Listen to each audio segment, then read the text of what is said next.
चलो रे बाबू शांत हो जाओ अब। हम लोग का जो चैप्टर है आज का, उसका कुछ नाम है अनुवांशिकता एवं जैव विकास। अब बढ़िया से समझना इस चैप्टर में। हम पहले ही बोल चुके हैं कि बायोलॉजी जो है वो 5 चैप्टर तक सीरीज में बना हुआ है। पोषण, श्वसन, परिवहन, उत्सर्जन और नियंत्रण एवं समन्वय। 5 को चैप्टर एकदम सीरीज नियत है। पहले भोजन को ग्रहण करना, पचाना, पचने के बाद जब हरेक कोशिकाओं तक भोजन का अंश पहुंच जाएगा तो उसका विखंडन करके क्या प्राप्त करना, ऊर्जा ना। अब विखंडन होता है किसके उपस्थिति में, बोलो, ऑक्सीजन। तो ऑक्सीजन के पहुंचाने की विधि को श्वसन और उसके बाद ले जाने की विधि को परिवहन, बेकार चीज को निकालने की विधि उत्सर्जन और सबको कंट्रोलिंग करने का काम नियंत्रण एवं समन्वय। और उसके बाद इस सीरीज हो जाता है खत्म। फिर अगला जो सीरीज आता है उसका नाम कुछ है, तो उस सीरीज का नाम है, उसमें है जनन। जनन में, जनन के बाद फिर हम नहीं पढ़ेंगे जनन में क्या था कि जनन क्या है। तो कोई भी जीव अपने संतान की उत्पत्ति जिस क्रिया के द्वारा करती है और अपने पीढ़ी में बढ़ोतरी करती है, उत्पत्ति करती है, उसको क्या करते हैं, उसको क्या कहते हैं, उस क्रिया को जनन। और जनन से जो संतान उत्पन्न हुआ है उसका गुण केकर गुण से मिल रहा है, कैसा संतान प्राप्त होगा, इसको हम लोग पढ़ते हैं अनुवांशिकता में। किसमें पढ़ते हैं, अनुवांशिकता में। तो यहाँ पे याद रखना अनुवांशिकता क्या है। तो अनुवांशिकता और भिन्नता 2 शब्द होते हैं। ध्यान दो सभी लोगों पर, अनुवांशिकता और भिन्नता के बारे में। अनुवांशिकता और भिन्नता क्या है। तो अनुवांशिकता का मतलब होता है कि जब किसी संतान से जब किसी जनन प्रक्रिया में कोई संतान प्राप्त हुआ है। जैसे मान लेते हैं यहाँ पे कि यहाँ पे मोहन नाम का कोई एक लड़का था और इसकी शादी किसी से हुई थी, उसका नाम मोहिनी था। दोनों का नाम एक तरह के रख देते हैं।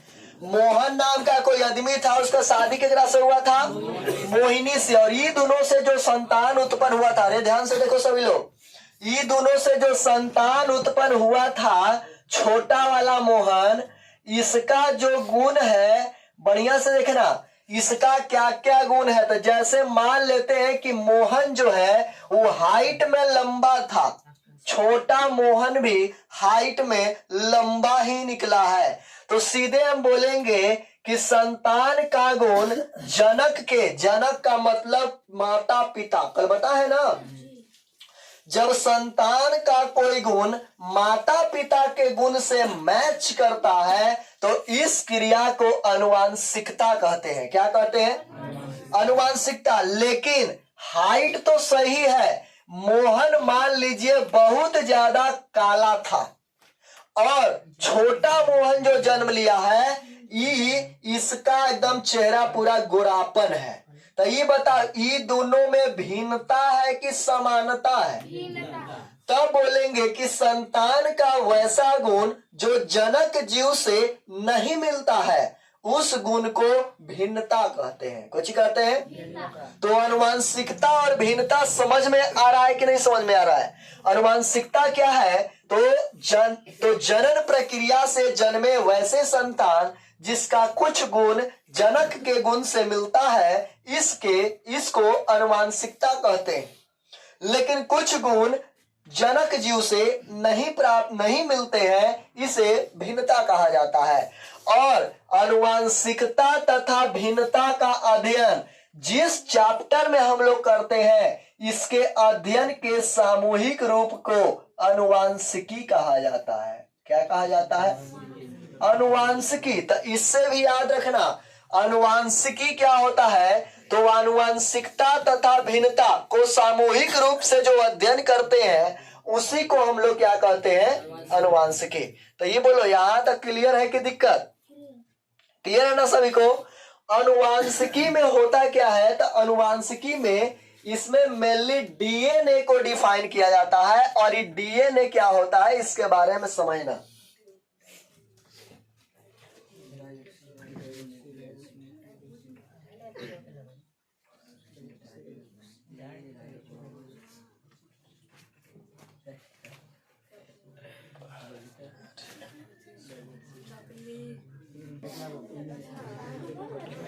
चलो रे, ध्यान दो आगे।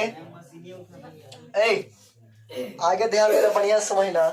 अनुवांशिकता में हमने ये बताया कि अनुवांशिकता होता है और एक कौन होता है, भिन्नता ना। अनुवांशिकता किसको कहते हैं बोलो? जब संतान का गुण केकरा से मिले, जनक जीव से, तो उसको क्या कहते हैं, अनुवांशिकता। और जब संतान का गुण जनक जीव से नहीं मिले तो उसको हम लोग क्या कहते हैं, भिन्नता। और अनुवांशिकता और भिन्नता के अनुमान एक साथ अगर अध्ययन करते हैं तो उसको क्या कहते हैं, अनुवांशिक। क्लियर है ना? अब आगे समझने का प्रयास करना, ठीक है।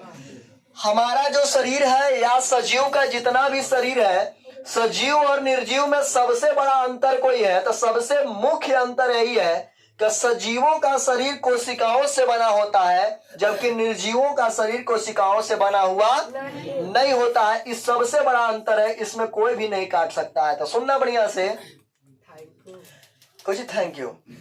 आगे समझना, सजीवों का जो शरीर होता है वो केकरा से बनल रहता है, कोशिकाओं से। और अच्छा ये बताओ, कोशिका का खोज कौन किए थे, रॉबर्ट हो, लेकिन वो कोशिका मरा हुआ था। तो जीवित कोशिका का खोज कौन किए थे, बातचीत मत करो कह रहे। तो जीवित कोशिका का खोज कौन किए थे, घुनुर घुनुर के आवाज आ रहा है फिर भी। कोशिका का, जीवित कोशिका का खोज कौन किए थे, लीवेनहुक। अब देखना ऊपर बढ़िया से, ये जैसे मान लीजिए एक कोशिका है,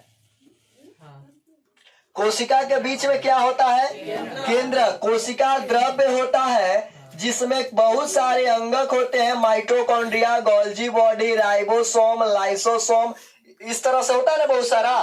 तो बहुत सारे अंतःप्रदवी जालिका, तो बहुत सारे इसमें अंगक होते हैं। तो हमारा काम है केंद्रक का, किसका, केंद्रक का। सुनना बढ़िया से, ये है हमारा कोशिका। एकदम ध्यान से समझते चलना। शरीर जो है कोशिका से ही निर्मित है। कोशिका का जो आकार होता है वो इतना छोटा होता है कि हम लोग नग्न आंखों से उसको नहीं देख सकते हैं। तो समझिए, इसको हम जूम करके दिखा रहे हैं, ठीक है ना।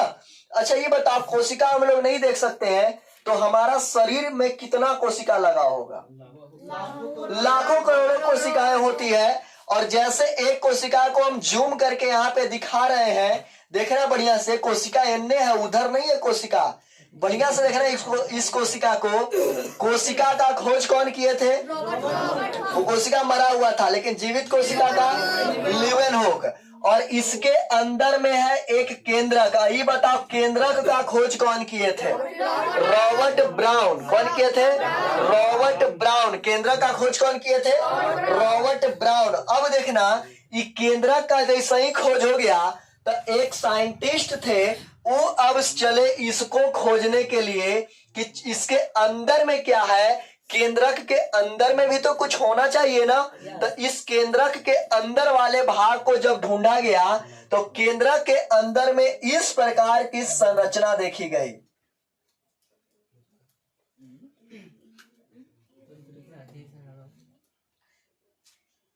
इस प्रकार की संरचना देखी गई केंद्रक के अंदर में। और थोड़ा बता देते हैं।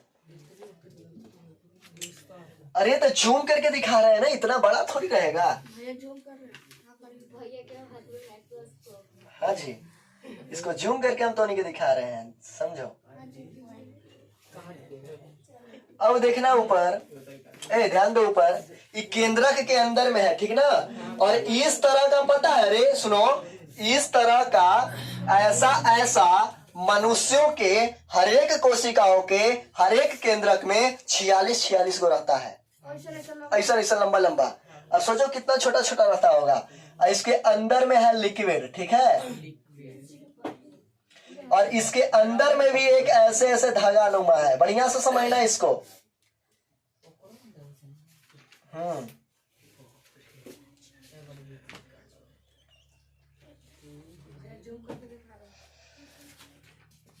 गुणसूत्र का खोज नहीं बताए थे।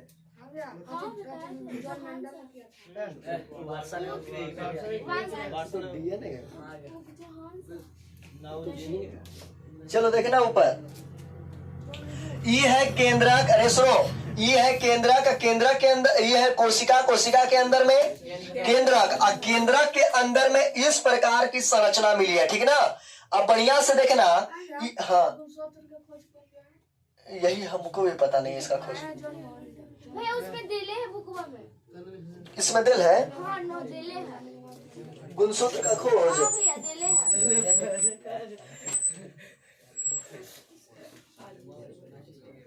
नहीं ना दिले है। नहीं, चलो नहीं, गुणसूत्र का खोज नहीं थे। सुनना रे, यही ऊपर ध्यान दो रे, सन्नी कुछ कर रहे हो नौटंकी। ये है कोशिका, कोशिका के बीच में केंद्र हाथ हटा, और केंद्रक के अंदर में इस प्रकार की जो संरचना है इसको हम लोग कहते हैं गुणसूत्र। क्या कहते हैं? गुणसूत्र। और गुणसूत्र जो है इसको हम लोग क्रोमोसोम भी कहा जाता है। क्रोमोसोम इंग्लिश नेम है, ठीक है। कोशिका, कोशिका के अंदर में क्या होता है? बोलो। केंद्रक, केंद्रक के अंदर में क्रोमोसोम, गुणसूत्र, और इस प्रकार का केवल होता है क्या में 46 को। अच्छा ये देखो, इसमें 3 भाग है। ये जो गुणसूत्र है, गुणसूत्र में भी 3 भाग है। ये जो ऊपर वाला भाग है इसको कहते हैं पेलिकल। क्या कहते हैं? पेलिकल। और ये जो अंदर वाला ये भाग देख रहा है ना, लिक्विड वाला, ये ऊपर वाला कवर को खाली बोलते हैं क्या? पेलिकल। और इसके अंदर वाला जो लिक्विड वाला भाग है इसको हम लोग कहते हैं मैट्रिक्स। क्या कहते हैं? मैट्रिक्स। तो याद रखना कि ये गुणसूत्र जो होता है इसका 3 भाग होता है। ऊपर वाले भाग को कहते हैं पेलिकल, अंदर वाले को कहते हैं मैट्रिक्स, और ये वाला जो भाग अंदर वाला, ये दिख रहा धागे नुमा संरचना, इस धागे नुमा संरचना को कहते हैं पेटिकार्डियस। ऐसे कहते हैं कुछ, पेटिकार्डियस। क्रोमैटिड्स कहते हैं, पेटिकार्डियस नहीं, क्रोमैटिड्स। तो नाम इसका यहाँ पे इंपॉर्टेंट उतना नहीं है। ये गुणसूत्र होता है, गुणसूत्र के 3 अंगक, पेलिकल, अंदर वाला को मैट्रिक्स, और ये जो अंदर का धागे नुमा है उसको क्या कहते हैं? क्रोमैटिड्स। और उसके बाद क्रोमैटिड्स जब यहां तक खोज हो गया तो इसको भी लोग सोचो कोशिका को हम लोग नहीं देख सकते हैं, कोशिका के अंदर में केंद्रक को देखा गया, केंद्रक के अंदर में इस गुणसूत्र को देखा गया। और गुणसूत्र देखने के बाद दो साइंटिस्ट थे, वाटसन एवं क्रिक। कौन थे? वाटसन एवं क्रिक। ये वाटसन एवं क्रिक क्या करते हैं कि ये वाला जो अंदर वाला जो धागे नुमा है, क्रोमैटिड्स जिसको कहे हैं, अब उसको जूम कर रहे हैं। तो जब क्रोमैटिड्स को जूम किया गया तो इस प्रकार की संरचना उनको मिला। इस प्रकार के धागे नुमा जो तोहनी के दिख रहा है ना, उनको इस प्रकार की संरचना प्राप्त हुई। किनको? वाटसन एवं क्रिक को। किसको जूम किया था? कौची नाम है उसका? कोशिका ही रे, गुणसूत्र का क्रोमैटिड्स को जब अर्थी किया गया तो इस प्रकार की संरचना प्राप्त हुआ, ऐसा ना। और इसको उन्होंने नाम धरा डीएनए। क्या नाम धरा? डीएनए। अब यहां से डीएनए का खोज हुआ था, यानी कि कोशिका के अंदर में केंद्रक, केंद्रक के अंदर में गुणसूत्र, गुणसूत्र का 3 अंगक, पेलिकल, मैट्रिक्स और क्रोमैटिड्स। और फिर पता चला कि गुणसूत्र का जो क्रोमैटिड्स वाला जो भाग है वो बना होता है डीएनए से। कितना से बना होता है? डीएनए से। और इसका खोज कौन किए? वाटसन एवं क्रिक। इसलिए ये बताओ, गुणसूत्र का जो क्रोमैटिड्स वाला भाग है वो कितना से बनल है? डीएनए से। इसलिए गुणसूत्र के संरचनात्मक एवं क्रियात्मक इकाई किसको कहते हैं? डीएनए के। डीएनए को इसीलिए कहते हैं क्योंकि डीएनए से बनल है, तो संरचनात्मक एवं क्रियात्मक इकाई डीएनए। बोलो यहां तक क्लियर की दिक्कत? जब यहां तक कि डीएनए का खोज हो गया, डीएनए क्या होता है? तो डीएनए का मतलब होता है, इसका पूरा नाम होता है डीऑक्सी राइबोज न्यूक्लिक एसिड। इसका पूरा नाम याद रखना है, डाईऑक्सी राइबोज न्यूक्लिक एसिड। होता कहां पे है? तो कोशिका के केंद्रक के बीच में गुणसूत्र, और गुणसूत्र के बना होता है केकरा से? डीएनए से बना होता है। इसे गुणसूत्र का संरचनात्मक एवं क्रियात्मक इकाई कहते हैं। अब जब डीएनए का खोज हो गया तो एक वैज्ञानिक थे जिनका नाम था जोहानसन। क्या नाम था? उन्होंने सोचा भाई साहब डीएनए के रुचि से बनल है। अब सोचो आदमी कोशिका नहीं देख पा रहा है, सब एक अंदर इतना मनी घुसल है। और जब इसको चेक किया गया डीएनए को, तो डीएनए जो बनल था उसका संरचना इस प्रकार से प्राप्त हुआ, ऐसे मिला, इस संरचना मिला। डीएनए में ऐसे एकरा से बनल था। जब इसको पूरा जूम करके दिखा गया तो इस तरह से नजर पड़ा, और इसको कहे जीन। क्या कहे? अब बोलो, इसको कौन देख रहे थे? जोहानसन। तो जीन का खोज कौन किए? जोहानसन। कोशिका के अंदर केंद्रक में इतना हम लोग घुस चुके हैं। सबसे पहले हम लोग का जो बॉडी है, शरीर किससे बना होता है? कोशिकाओं से। कोशिका के बीच में केंद्रक का खोज रॉबर्ट ब्राउन। और केंद्रक के अंदर में क्या होता है? गुणसूत्र। गुणसूत्र के कितने अंगक? हेलिकल, मैट्रिक्स और क्रोमैटिड्स। और हम नहीं जानते हैं कि बीच वाला जो क्रोमैटिड्स होता है वो क्रोमैटिड्स के क्या से बनल रहता है? डीएनए से। और इसका खोज कौन किए? वाटसन एवं क्रिक। वाटसन एवं क्रिक। फिर पता चला कि डीएनए जो बनल रहता है वो जीन से। केकरा से? तो ये बताओ, जीन का खोज कौन किए? जोहानसन। कौन किए? तो बोलो, यहाँ तक क्लियर है सभी को की दिक्कत? डीएनए क्या है क्वेश्चन पूछता है तो याद रखेंगे, इसका पूरा नाम डीऑक्सीराइबोज न्यूक्लिक एसिड होता है, जिसे कोशिका का संरचनात्मक एवं क्रियात्मक इकाई भी कहते हैं। यह कोशिका के बीच वाले भाग केंद्रक के अंदर गुणसूत्र में पाया जाता है। इतना लिख दोगे तो ये क्या हो जाएगा तुम्हारा 2 नंबर कंप्लीट। और इसका खोज कौन किए थे? ये भी लिख देना, डीएनए का खोज वाटसन एवं क्रिक ने किए थे। बोलो, आसान है कि नहीं? फिर से सुनना, लैंग्वेज डीएनए क्या है तो कैसे लिखेंगे? इसका पूरा नाम डीऑक्सीराइबोज न्यूक्लिक एसिड होता है, जिसका खोज वाटसन एवं क्रिक ने किया था। यह कोशिकाओं के बीच वाले भाग केंद्रक के अंदर गुणसूत्र में निर्मित होता है। इसे गुणसूत्र का संरचनात्मक एवं क्रियात्मक इकाई भी कहते हैं। बोलो, बहुत दिक्कत है? क्लियर हुआ सभी को? बोलो, तो ये बता, ये इतना भाग, ये डीएनए वाला पार्ट समझ में आया कि नहीं समझ में आया? जैसा ही गुणसूत्र का खोज हो गया, सुनना, इस तरह का मनुष्य में 46 गो रहता है हर एक केंद्रक में। क्या रहता है? जबकि मटर में रहता है 14 गो। क्या गो? तो क्वेश्चन आता है कि मनुष्य में गुणसूत्र की संख्या कितनी होती है? 46 गो। और ये बताओ कि मटर में गुणसूत्र क्या होता है? 14 गो। मटर में क्या गो? 14 गो गुणसूत्र होता है। क्लियर की दिक्कत? और बता दे कि मकई में 20 गो होता है। मकई में 20 गो होता है, टमाटर में 24 गो और आलू में 48 गो। तो खैर ये सबसे मतलब हमको नहीं है, हमको मानव में और मटर का मतलब है, जो कि पूछता है एग्जाम में। तो ये बताओ, मटर का जो गुणसूत्र होता है क्या होता है? 14 गो और मानव में 46 गो। क्लियर है सभी को?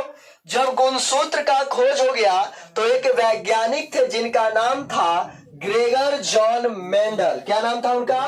Gregor John Mendel. आराम से एकदम कहानी नहीं सुनते चलना। Gregor John Mendel. Gregor John Mendel ने क्या सोचा? सुनना, ग्रेगर जॉन मेंडल ने क्या सोचा? भाई साहब, जब गुणसूत्र का खोज हो ही चुका है, डीएनए मिल ही गया है, तो क्यों न इसके बारे में हम एक्सपेरिमेंट को और ज्यादा बढ़ाएं कि अगर एक पौधा का दूसरे पौधा से निषेचन कराएं, नाटा वाले को लंबा वाला से, गोल वाला को झुर्रीदार वाला से। झुर्रीदार क्या होता है, गोल क्या होता है हम बताए हैं। गोल एकदम पूरा जो गोल रहता है, और झुर्रीदार का मतलब थोड़ा चपटा टाइप में, बीज ना हो जाता है चपटा टाइप में। वो दोनों का निषेचन कराए तो कैसा फल प्राप्त होगा, इस सब को लेकर के ग्रेगर जॉन मेंडल ने प्रयोग को शुरू किया।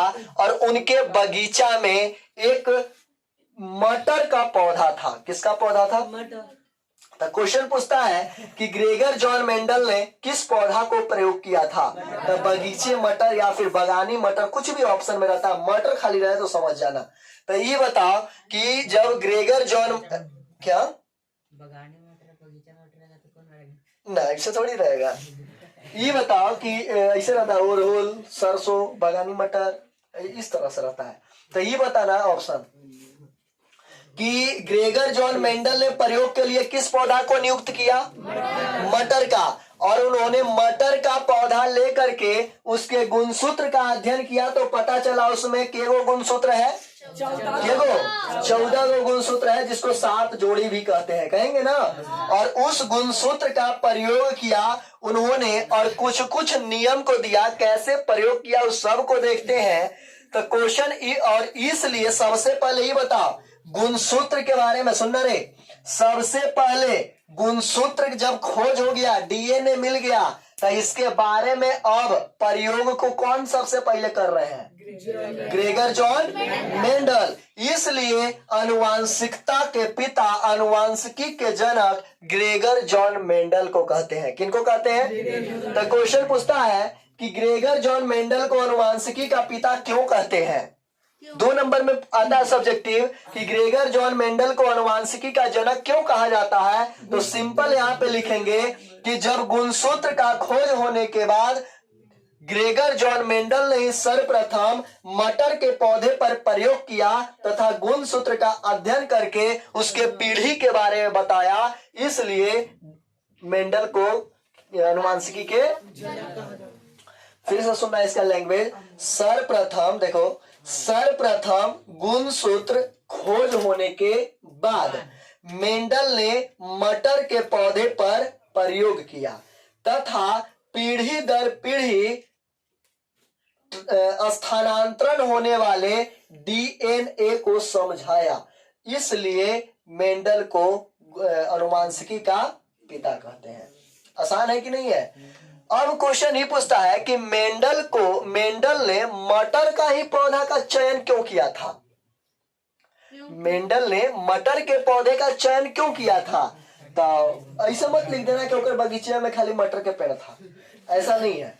उसका चयन के पीछे का कुछ कारण था। ये कारण था कि मटर का जो पौधा होता है वो कम समय में हो जाता है, नहीं हो जाता है कम समय में। तो पीढ़ी दर पीढ़ी देखना है, तो कम समय में जो होता है 3 महीना में, 2 महीना में जो हो जाए पेड़, तो एक पीढ़ी प्राप्त हो गया, फिर दूसरा पीढ़ी ओकरा से मिल जाएगा, ओकरा से फिर तीसरा पीढ़ी मिल जाएगा। तो आराम से पीढ़ी दर पीढ़ी का हम अध्ययन कर सकते हैं, इसलिए उन्होंने मटर के पौधा का चयन किया।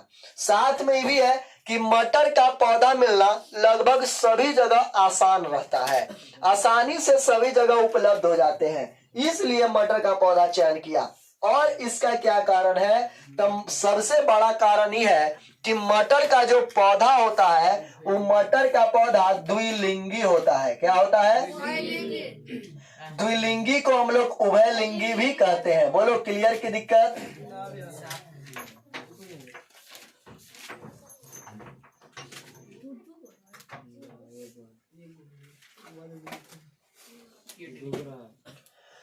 ये बताना कि द्विलिंगी को हम लोग क्या कहते हैं? उभयलिंगी भी कहा जाता है। तो याद रखना कि मटर का जो पौधा होता है द्विलिंगी होता है, और हमने कल बताए थे, पढ़े थे कि द्विलिंगी पौधा में स्वपरागन होता है कि एक लिंगी पौधा में होता है?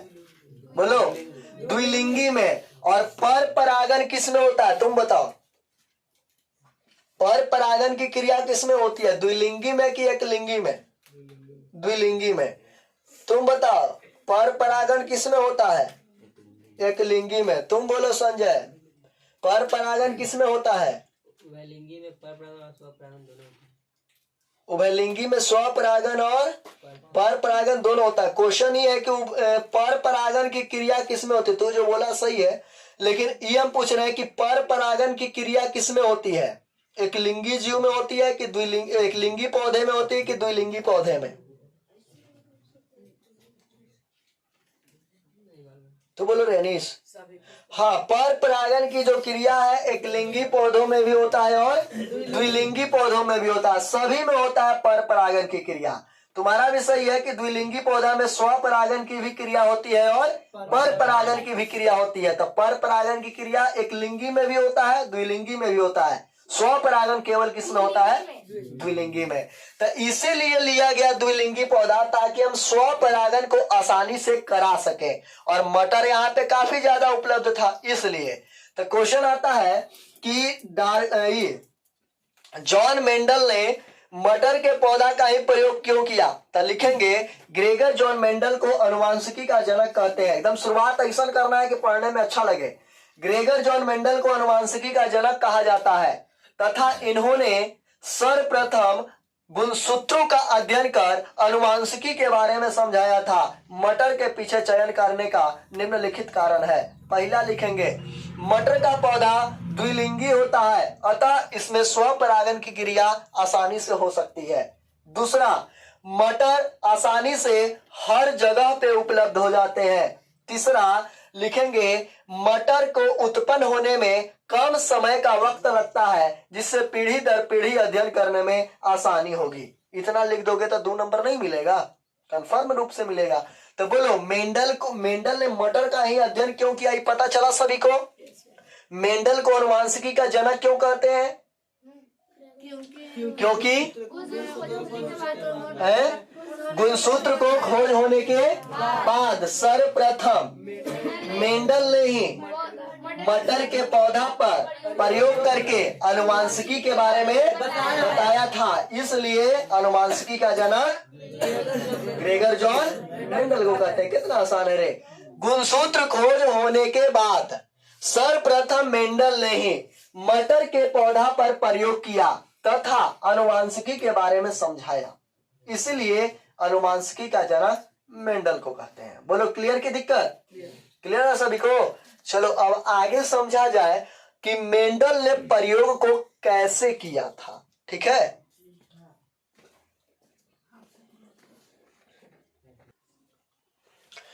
ये बताओ कि मेंडल ने प्रयोग के लिए किस पौधा का चयन किया था? मटर का। अब मटर में कितने गुणसूत्र होते हैं? 14 गुणसूत्र। उन्होंने क्या किया? एक नाटा मटर का बीज लिया और एक लंबा मटर का। पहले हम लंबा वाला लिख देते हैं ना।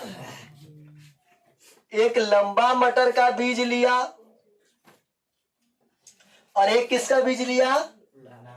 बोलो नाटा मटर का बीज लिया। ठीक ना? अरे एक लंबा मटर का बीज लिया और एक नाटा मटर का बीज लिया। इसके गुणसूत्र को हम लिख देते हैं। तो इसके गुणसूत्र को लंबा वाले को बड़ा टी से डिनोट कर दें। लंबा वाले को किससे डिनोट कर देते हैं? बड़ा टी से। और नाटा वाले को छोटा टी से डिनोट कर देते हैं। कर दिए? अब देखो यहां से जब लंबा और नाटा ये दोनों को जब मिलाएंगे, जैसे इस तरह से, एक और मार्कर, जैसे ये मान लो लंबा मटर है, लंबा मटर का बीज है और ये नाटा मटर का बीज है। ये दोनों को हाइब्रिडाइजेशन करना है। हाइब्रिडाइजेशन का मतलब क्या होता है? तो हाइब्रिड बीज का नाम जरूर सुना होगा। तो हाइब्रिड बीज जो होता है उसी को हम लोग कहते हैं, हाइब्रिड बीज बनाने की प्रक्रिया को हाइब्रिडाइजेशन। और हाइब्रिडाइजेशन को हिंदी में कहते हैं संकरण। कुछ कहते हैं? तो एकल संकर संकरण यहाँ पे कह सकते हैं कि एकल संकरण कराया जाता है, यानी कि यहाँ पे नाटा मटर पे लंबा मटर को फिट करके अब देखा जाता है कि इससे प्राप्त होने वाला जो संतान है वो क्या प्राप्त होता है। तो जब प्राप्त किया गया तो हो सकता है कि ये वाला टी का गुणवा एकरा से मैच करे। हो सकता है ना? जब ई वाला टी एकरा से मैच करेगा तो बड़ा टी और छोटा टी का निर्माण करेगा। करेगा कि नहीं करेगा? हो सकता है ई वाला टी एकरा से मैच करे, यही टी उससे मैच करे, तो यहां से भी बड़ा टी और छोटा टी बनेगा। हो सकता है कि ई वाला बड़का टी ई वाला से मैच करे, तो फिर भी क्या बनेगा? बड़ा टी। और हो सकता है यही टी एकरा से मैच करे तो क्या बनेगा? बड़ा टी और छोटा टी। तो बढ़िया से देखना, एक चीज को याद रखना, यहाँ पे ई वाला जो संतान प्राप्त हुआ है, इस संतान में लंबा वाला का भी गुण है और नाटा वाले का भी गुण है, लेकिन प्रभाव कौन डालेगा? जो ये मटर होगा वो लंबा होगा कि नाटा? तो ये जो लंबा वाला रहता है वो अपना प्रभाव डालता है, लेकिन नटका अपना प्रभाव नहीं डाल पाता है। इसलिए यहाँ पर ही जो जन्म लेगा ये लंबा वाला होगा कि नाटा वाला? तो ये होगा लंबा। अच्छा, ई क्या होगा? ई क्योंकि सब में बड़ा टी उपस्थित है और बड़ा वाला ही अपना प्रभाव को छोड़ता है, इसलिए ये सभी पौधा जो है वो लंबे प्रजाति के होंगे कि नाटा होगा? क्या नाटा वाला इसमें नहीं था? फिर भी यहाँ पे जो प्राप्त होंगे वो कैसा होगा? केवल लंबा वाला। और यहाँ से मेंडल साहब ने एक नियम दिया, और वो नियम क्या दिया? सूत्र नहीं, नियम। और वो नियम यही दिए, बोले कि मेंडल ने क्या नियम दिया जो सुनना, कि जब विभिन्न लक्षण वाले, विभिन्न लक्षण है, वो लंबा है और एक क्या है? नाटा है। जब विभिन्न लक्षण वाले पौधों के बीच एकल संकर संकरण कराते हैं, एकल संकर संकरण का मतलब यही होता है हाइब्रिडाइजेशन कराना है। जब एकल संकरण कराया जाता है तो कुछ गुण अपना प्रभाव डाल पाते हैं और कुछ गुण अपना प्रभाव नहीं डाला है, अपना प्रभाव, कुछ गुण अपना प्रभाव नहीं डाल पाते हैं। तो जो गुण अपना प्रभाव डाल पाते हैं उसे प्रभावी लक्षण कहते हैं, तथा जो गुण अपना प्रभाव नहीं डालते हैं उसे अप्रभावी लक्षण कहते हैं। और इस नियम को बोला गया प्रभाविता का नियम। कौन सा नियम? प्रभाविता का नियम। तो ये बता, मेंडल ने अभी तक कितना नियम दिया है? एक नियम। और मेंडल का फर्स्ट नियम यही है, फिर से लैंग्वेज याद नहीं करना है, बस यहाँ से सुन लो कथा कहानी और यहाँ लैंग्वेज अपने से लिखना। सुनो, जब मेंडल ने विभिन्न लक्षणों वाले पौधों के बीच एकल संकर संकरण कराया तो पाया कि कुछ गुण अपना प्रभाव डाल पाते हैं जबकि कुछ गुण अपना प्रभाव नहीं डाल पाते हैं। जो गुण अपना प्रभाव डालते हैं उसे प्रभावी लक्षण कहते हैं, तथा जो गुण अपना प्रभाव नहीं डालते हैं उसे अप्रभावी लक्षण कहते हैं। और इसे प्रभाविता का नियम कहा जाता है। बोलो, यहां तक क्लियर की दिक्कत? अब इन लंबा वाला और नाटा वाला और लंबा वाला से जो पौधा प्राप्त हुआ, इस तरह से वो हर एक पौधा क्या होगा? लंबा। और इधर भी एक और लंबा और नाटा वाला से प्राप्त हुआ था, ये भी क्या होगा? लंबे ना। अब ये दोनों का कराया जाता है संकरण, यानी कि हाँ, ये लंबा वाला, ये बोलो ये शुद्ध है कि अशुद्ध है? अब यह शुद्ध है क्योंकि लंबा वाला नाटा वाला दोनों गुणवाई में आयल है। तो एक गुण रहता है तो शुद्ध, लेकिन दोनों गुण रहता है तो ये लंबा है कि नाटा? जो प्राप्त होगा लंबका नटका से जो रिएक्शन कराए तो जो प्राप्त होगा वो लंबा की नाटा? लेकिन शुद्ध की अशुद्ध? इधर भी शुद्ध, इधर भी वैसे ही प्राप्त हुआ है लंबा में नाटा रिएक्शन करके, तो ये भी क्या है? अशुद्ध। लंबा ना, अरे लंबा नटका में लंबका से जब रिएक्शन कराएंगे तो हमेशा क्या प्राप्त होगा? हमेशा लंबा प्राप्त होगा। और लंबा के साथ साथ लंबका नटका दोनों के तो गुणवा है, तो शुद्ध की अशुद्ध? यानी बोल सकते हैं इसको अशुद्ध लंबा। बोलो, अशुद्ध लंबा बोल सकते हैं ना? ये अशुद्ध लंबा है, नो से अशुद्ध लंबा। अब ये दोनों को रिएक्शन कराते हैं, यानी कि इधर वाला से टी और इधर से भी टी और टी लिख लेते हैं। अब ये दोनों का देखते हैं रिएक्शन करा के क्या होता है। जब ये दोनों को एकल संकर संकरण कराते हैं, सुनना, जब ये दोनों को एकल संकर संकरण कराते हैं तो हो सकता है ई वाला जो टी है बड़का, ई वाला टीवा से मिल जाए कि ना? मिल सकता है ना? ई टी से मिलेगा तो दोनों बड़का टी प्राप्त होगा। बोलो, हो सकता है ये बड़का टी प्राप्त हो जाए छोटका टी से, तो बड़ा टी यहां से और वहां से छोटा टी। हो सकता है कि ये छोटका टी अब बड़का से अब कोई करेगा मैच? उन्हें तो दोनों का हो गया।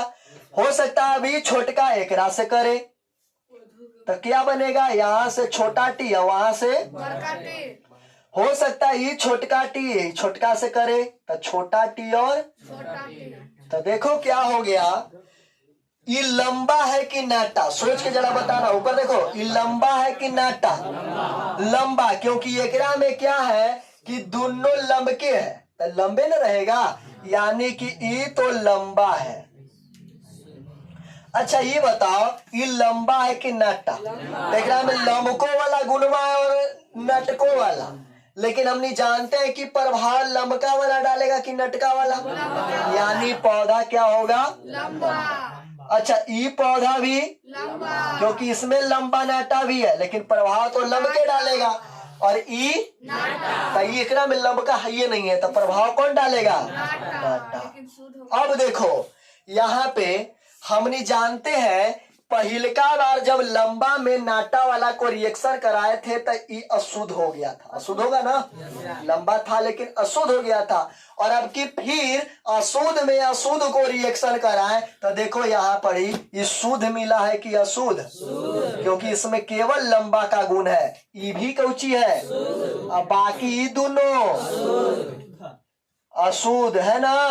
यानी बोल सकते हैं कि जब अशुद्ध लंबा, अशुद्ध शुद्ध नहीं या शुद्ध है, अशुद्ध लंबा में अशुद्ध लंबा का संकरण कराएंगे तो दो गो कौची प्राप्त होगा, शुद्ध है, एगो शुद्ध लंबा एगो शुद्ध नाटा और दो गो अशुद्ध लंबा। यहाँ से अगर अनुपात निकाले तो दो तरह की अनुपात होती है, एक होता है जीनोटाइप और एक होता है फेनोटाइप। तो इसको बढ़िया से याद रखना क्या होता है, जैसे फेनोटाइप का मतलब वैसा गुण जिसको हम ऊपर से देखें तो नजर पड़े, और जीनोटाइप का मतलब कि ऊपर से देखें तो नजर। अच्छा ये बताओ, फेनोटाइप ऊपर से देखेंगे तो नजर पड़ेगा कि नहीं, लेकिन जीनोटाइप में ऐसे ही याद रखना कि जब कपड़ा खींचते हैं तो फैन ऊपर चल आता है, इसलिए जब ऊपर वाला ऊपरे से देखे पर नजर पड़ जाए तो फेनोटाइप। जीन अंदर में होता है, हम लोग जीन को नहीं देख सकते, इसलिए जीनोटाइप में उसको कहेंगे जिसको हम लोग आंख से नहीं देख सकते। क्या अब सुनना, तो ये देखो लंबा नाटा जो है वो देख के बता सकते हो कि नहीं बता सकते हो, लंबा नाटा देख के बता सकते हैं ना, बताओ वैसा अपनी लंबका के गो है, तीन गो, नाटा यानी 3 अनुपात। तो ये लंबा नाटा का जो अनुपात निकालो ये जीनोटाइप है कि फेनोटाइप है, तो दिमाग लंबा नाटा देख सकते हैं ना, तो देखने वाला जीनोटाइप की फेनोटाइप, जीन तो अंदर में ही होता है नहीं देख सकते, तो फेनोटाइप यानी फेनोटाइप में 3 गो लंबा एगो, यानी एकल संकर संकरण में फेनोटाइप अनुपात कितना, 3 अनुपात। और जीनोटाइप में हम नहीं देख सकते, तो नहीं देख सकते तो शुद्ध अशुद्ध को नहीं देख सकते, देख लो शुद्ध लंबा के गो, यानी से अशुद्ध वाला के गो, अशुद्ध लंबा है ना 2 गो, अशुद्ध नाटा के गो। तो एकल संकर संकरण में जीनोटाइप अनुपात क्या होता है, 1 अनुपात 2 अनुपात 1। तो बोलो यहाँ तक क्लियर की दिक्कत। यहाँ से दूसर का नियम मेंडल क्या दिए, ये दूसर का नियम को बढ़िया से समझना। दूसर का नियम देते हैं, जब विभिन्न लक्षण वाले पौधों के बीच, यहाँ पे देखो ये प्रथम पीढ़ी का रिएक्शन हो चुका है ना, अब प्रथम पीढ़ी से जो पौधा प्राप्त हुआ है उसका दूसरा पीढ़ी का रिएक्शन हो रहा है, तो बोलेंगे जब विभिन्न लक्षण वाले पौधों के बीच दूसरी पीढ़ी का संकरण कराया जाता है तो उसका जो लक्षण होता है वो निश्चित अनुपात में बंट जाता है, निश्चित अनुपात में बंट जाता है, जिसका फेनोटाइप अनुपात 3 अनुपात 1 तथा जीनोटाइप अनुपात 1 अनुपात 2 अनुपात 1 होता है। और इस नियम को बोला गया पृथक्करण का नियम। क्या बोला गया, पृथक्करण का नियम। तो ये बताओ मेंडल ने अभी तक कितना नियम दिया, 2 नियम।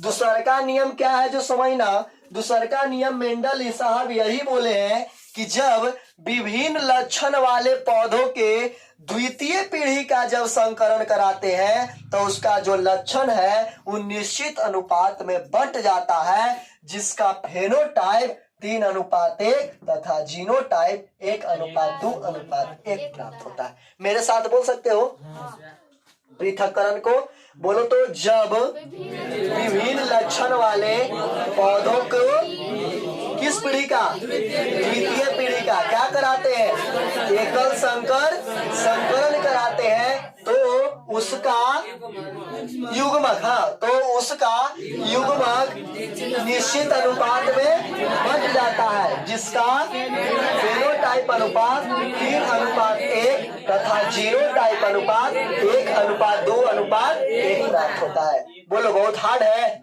पृथक्करण प्रभाविता वाला बोल सकते हो।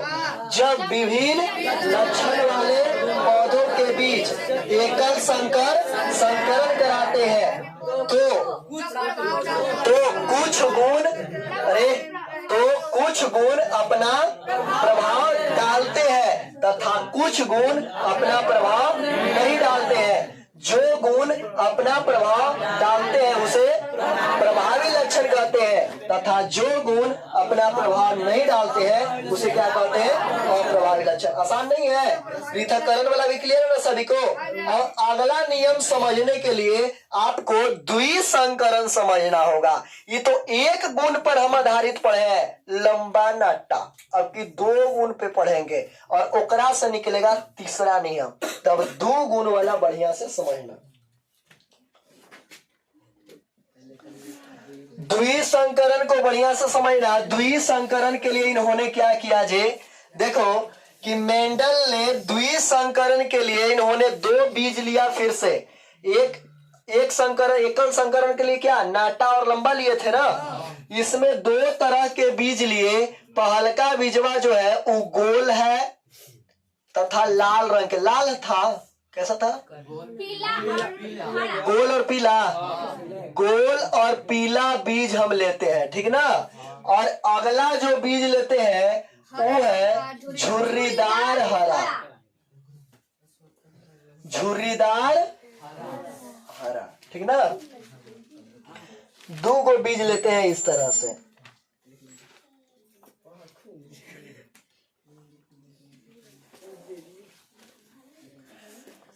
रंगवा को पहले लिख देगा, पीला रंग के इसको पहले लिख देते हैं रंगवा।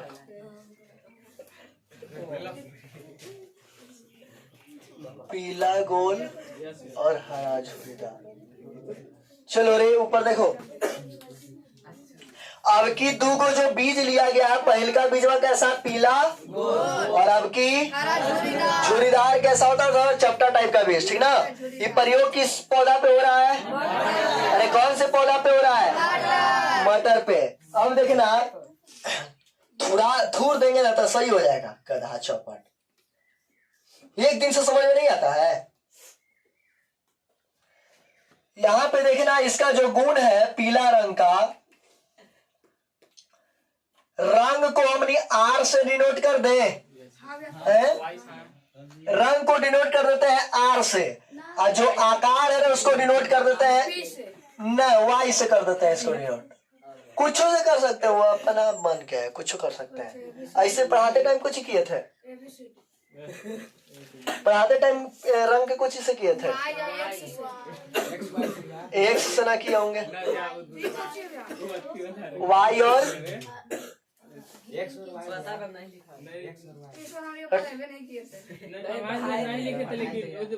लिखवाए नहीं थे, डायग्राम नहीं बनवाए थे। चल आर और वाई रहने देते हैं।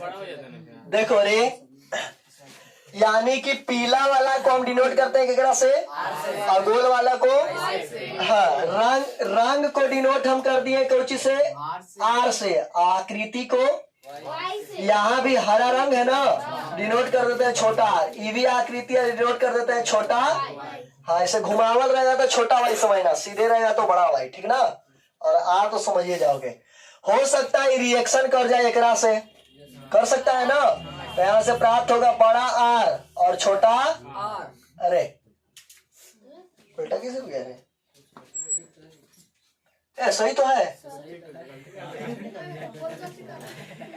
देखो यहाँ से प्राप्त कुछ हुआ, बड़ा आर और छोटा आर, यही ना, और ई भी तो होगा। तो और इसको जब करेंगे यहाँ से ना, तो ई वाई करेगा तो बड़ा वाई और छोटा वाई।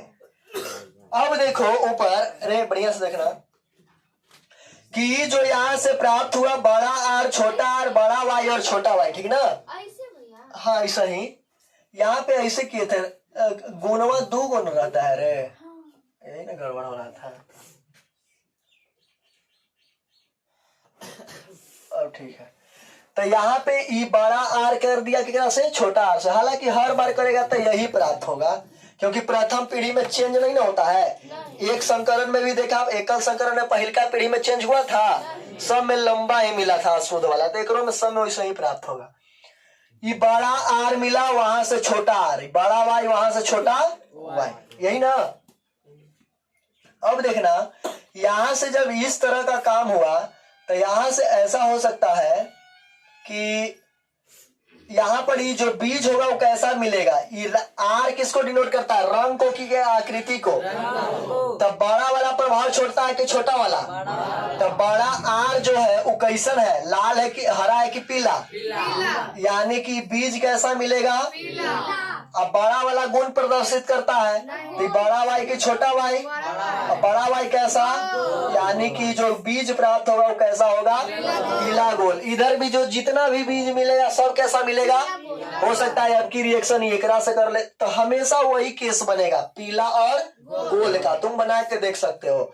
हम द्वितीय पीढ़ी का करते हैं, क्योंकि प्रथम पीढ़ी से मतलब इसमें नहीं है। तो द्वितीय पीढ़ी का करते हैं, तो करने के लिए हमको क्या करना होगा, यहां से एक आर के साथ एक बार बड़ा वाई को लिख दें।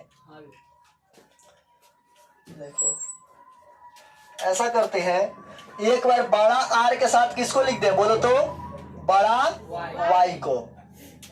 एक बार बड़ा आर के साथ किसको लिख दें, थोड़ा और दूर पे लिखते हैं। अब की बड़ा आर के साथ बड़ा वाई हो गया ना। अब की बड़ा आर के साथ किसको, छोटा वाई को। अब की छोटा आर के साथ, ये ऐसा इसलिए कर रहे हैं, एक बार आकृति एक बार रंग ले रहे हैं, और एक बार छोटा आर के साथ, यही ना। अब देखते हैं कि ई सब से क्या प्राप्त होता है।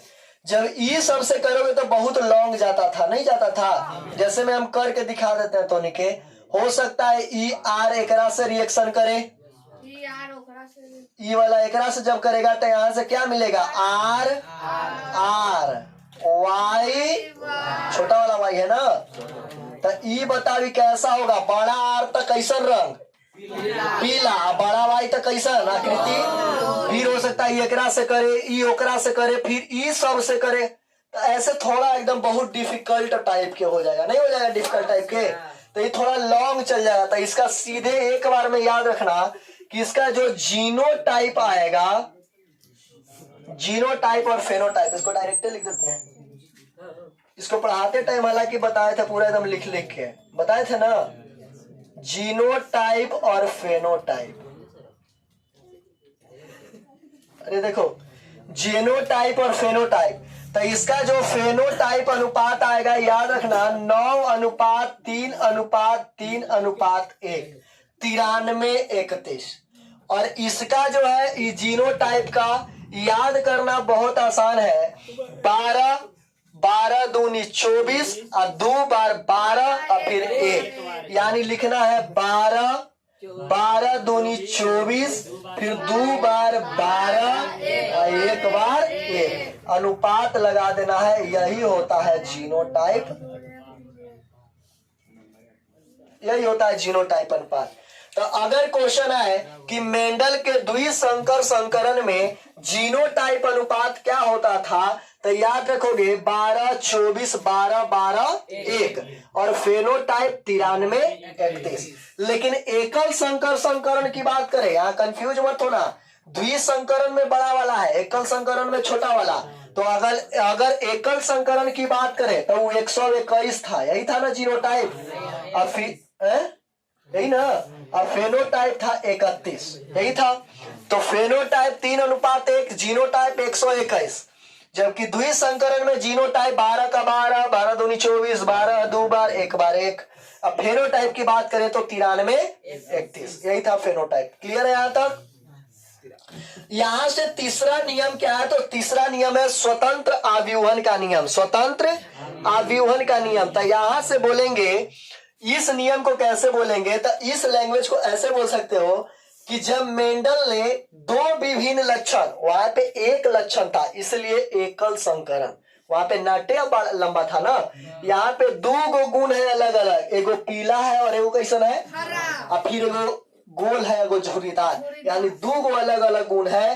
तो बोलेंगे जब मेंडल ने दो विभिन्न लक्षणों वाले पौधों के बीच द्विसंकर संकरण कराया तो पाया कि उसका जो युग्मक होता है वो स्वतंत्र हो जाता है और स्वतंत्र होकर के निश्चित अनुपात में बंट जाता है, इसे जिससे का फेनोटाइप 93:31, जबकि जीनोटाइप 12:24, 12:12, 1 हो जाता है।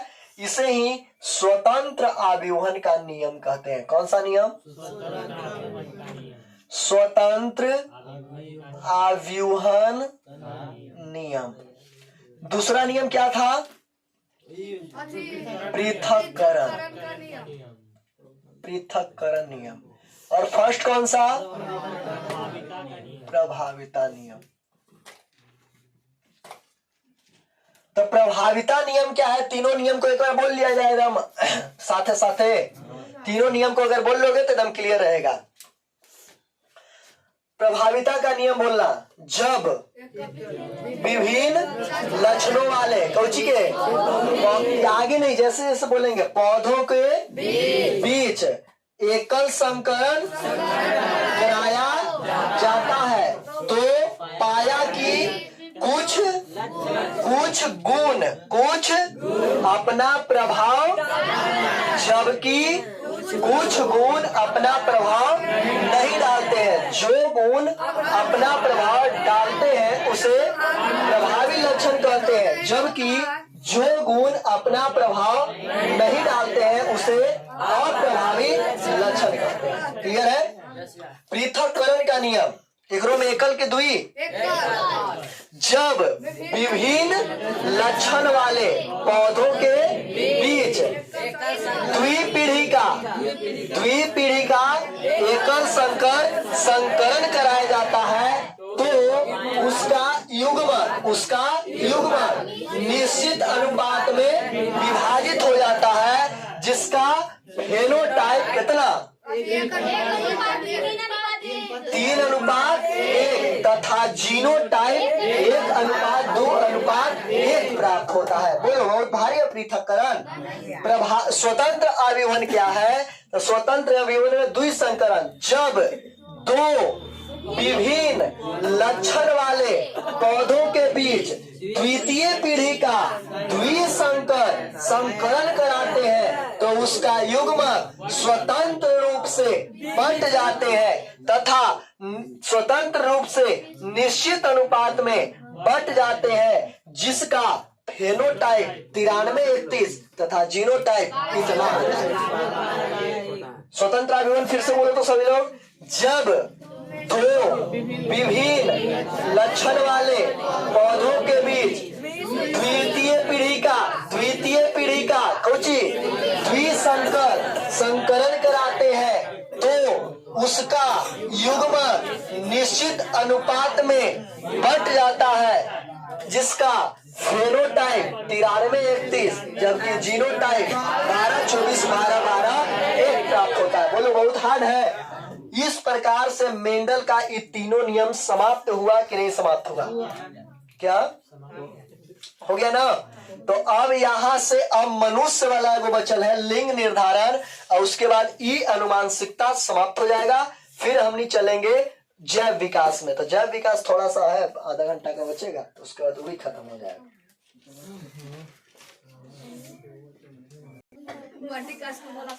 अब देखो मनुष्य में लिंग निर्धारण को देखना कि मनुष्यों में लिंग निर्धारण कैसे होता है। अच्छा ये बता रहे, शांत रहना, ये बता हमको, हमारा जो शरीर है कौची से बनल है? कीटा सीमेंट से ना बालू से, कोशिका से। कोशिका के बीच में कौची होता है? केंद्रक। कोशिका के बीच में कुछ होता है केंद्रक, और केंद्रक के अंदर में क्रोमोसोम, और क्रोमोसोम का 3 भाग, पेलिकल, मैट्रिक्स और क्रोमैटिड्स, यही ना। जो क्रोमैटिड्स था वो किससे बना हुआ था? डीएनए से। और डीएनए का खोज कौन? वाटसन एवं क्रिक। और जीन, डीएनए बनल था कुछ से?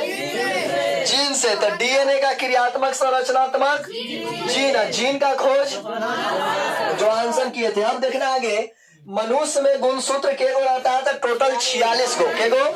यानी हर एक कोशिकाओं के हर एक केंद्रक में के गो रहेगा? 46 गो गुणसूत्र बताए ना अभी। यानी कि मनुष्य के हर एक कोशिका के हर एक केंद्रक में 46 गो। बताओ, उनमें कोशिका अनगिनत है तो केंद्रक भी अनगिनत होगा। अनगिनत केंद्रक होगा तो उसमें क्रोमोसोम भी अनगिनत। देखते हैं कौन दिमाग लगा के बताता है। आरबीसी में क्रोमोसोम की मात्रा के गो रहता है? आरबीसी में के गो केंद्रक रहता, के गो क्रोमोसोम रहेगा? अरे तो आरबीसी में केंद्रक रहता है। जब केंद्रक ही नहीं रहता है तो उसके अंदर में क्रोमोसोम कहां से आ गया? क्या? हाँ, लामा रूट में होता है, बाकी अदर जीव में आरबीसी में नहीं होता है, केंद्रक ही नहीं रहता है। डब्ल्यूबीसी में तो रहेगा ही, तो 46 को ना रहेगा। चलो अरे आगे देखो, मनुष्य में सुनना, मनुष्य में गुणसूत्र जैसे मान लो एक नर है और एक कौन है? गुणसूत्र जो होता है हम नहीं जानते हैं के गो? लिखवा है ऊपर देखो, गुणसूत्र जो होता है के गो? 46 गो। तब मादा भी के गो रहेगा? 46 गो गुणसूत्र होगा ना। लेकिन हम नहीं जानते हैं कि जो निषेचन की क्रिया होती है वो गुणसूत्र नहीं करता है बल्कि युग्मक करता है। कौन करता है?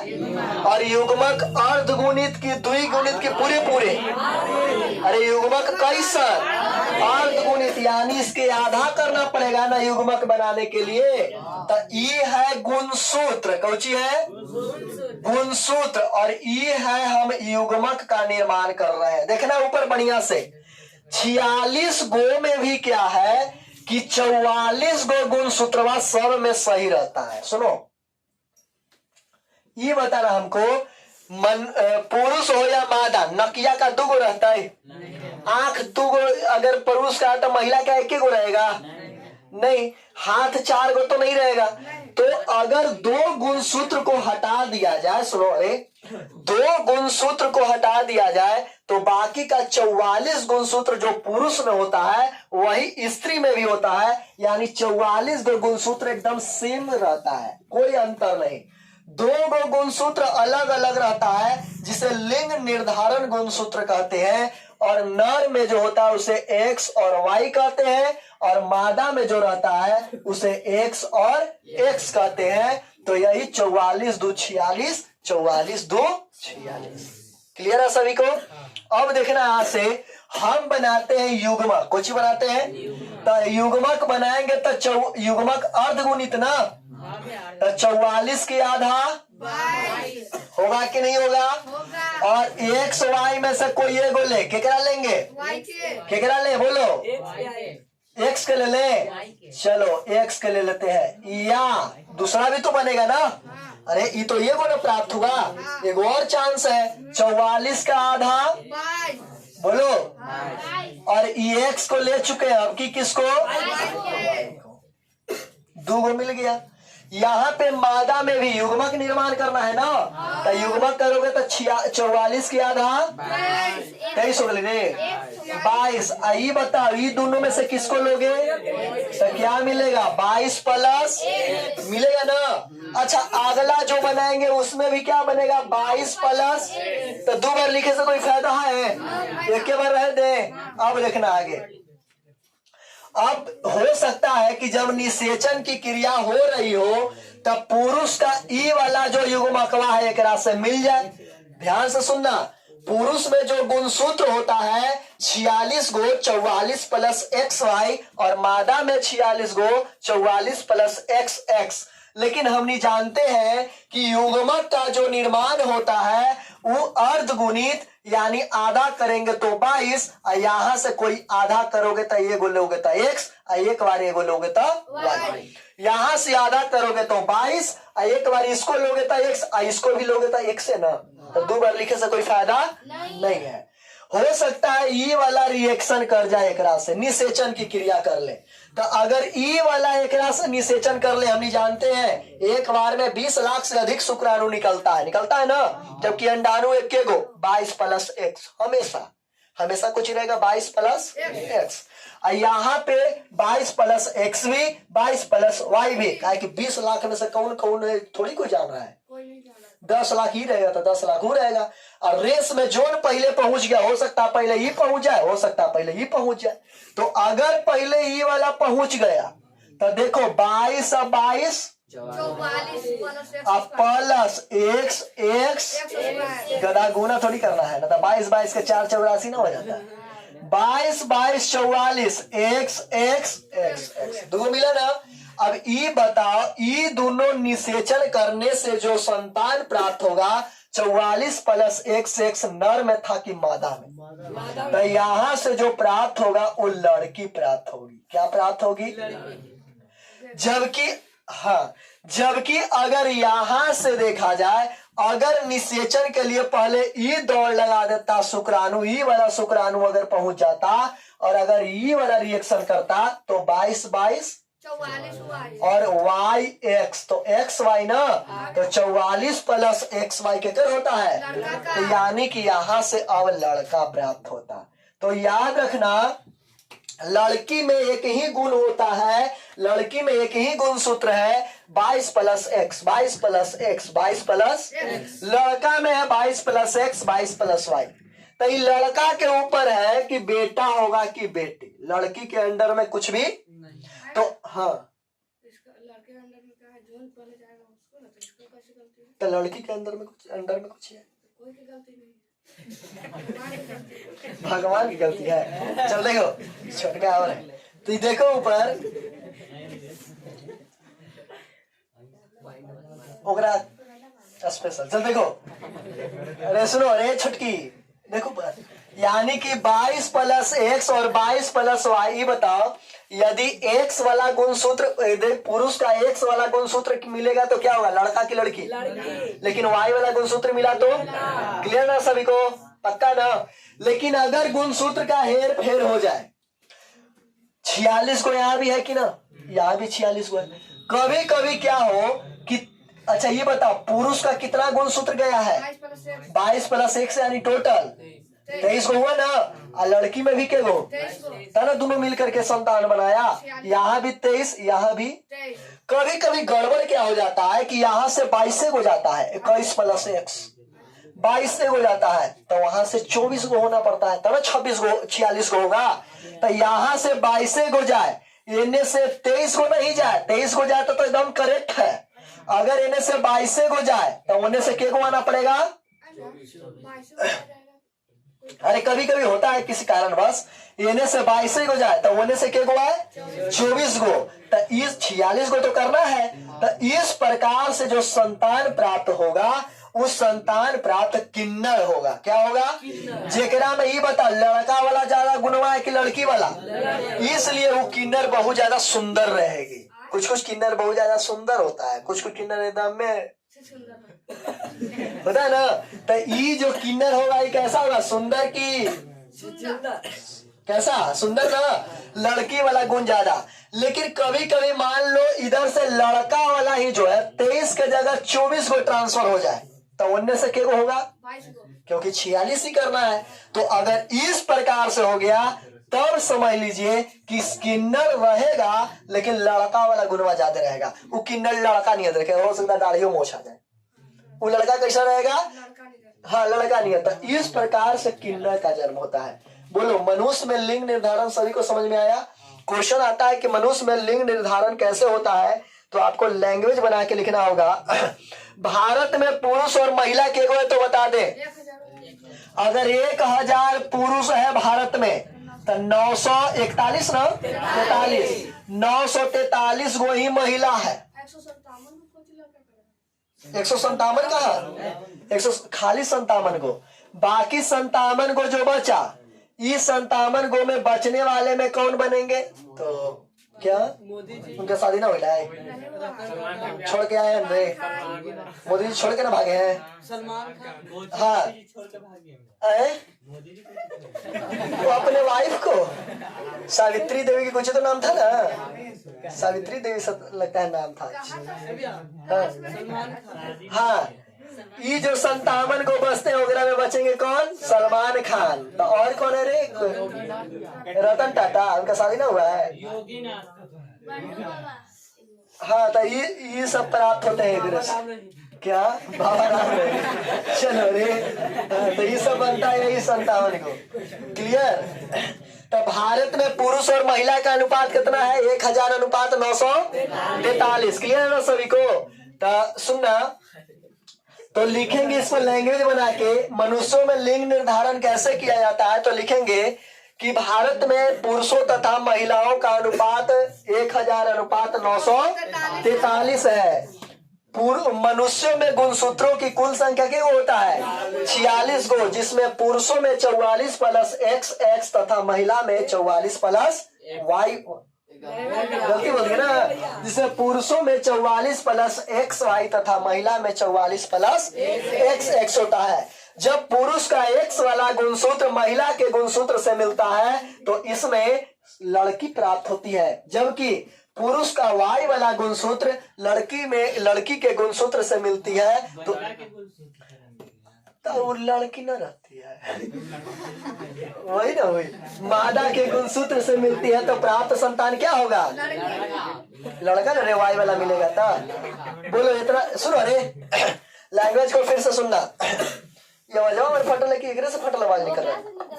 आवाज देखो तो सही है, ये थोड़ा फटल नहीं आ रहा, माइकवा के कारण नहीं आ रहा है ना। चलो देखना ऊपर समझना, एक ला सब जाए वाला लगता है। सुनो, जब ऐसे बोलेंगे इसका लैंग्वेज मनुष्यों में लिंग निर्धारण कैसे किया जाता है, 2 नंबर में इंपॉर्टेंट क्वेश्चन है, सुनना। भारत में महिलाओं तथा पुरुषों का लिंगानुपात 1000 पहले महिला हम बोले हैं तो पहले महिला वाला बोलना पड़ेगा। भारत में महिलाओं तथा पुरुषों का लिंगानुपात 943 अनुपात 1000 है। पुरुषों में मनुष्यों में गुणसूत्रों की कुल संख्या 46 होती है, जिसमें पुरुष का गुणसूत्र 44 प्लस XY तथा महिला में 44 प्लस XX होता है। जब पुरुष का X वाला गुणसूत्र महिला के गुणसूत्र से मिलता है तो प्राप्त संतान लड़की होती है, जबकि पुरुष का Y वाला गुणसूत्र महिला के गुणसूत्र से मिलता है तो प्राप्त संतान लकड़बग्घा प्राप्त होता है। क्लियर है सभी को? तो ये मनुष्य वाला हो गया और ये अनुवांशिकता पूरा खत्म हो गया। अब हम लोग का बचा हुआ जैव विकास, कुछ बचा है जैव विकास। मुश्किल से 15 मिनट और लगेगा जैव विकास पढ़ने में, उसके बाद ही जैव विकास समाप्त हो जाएगा।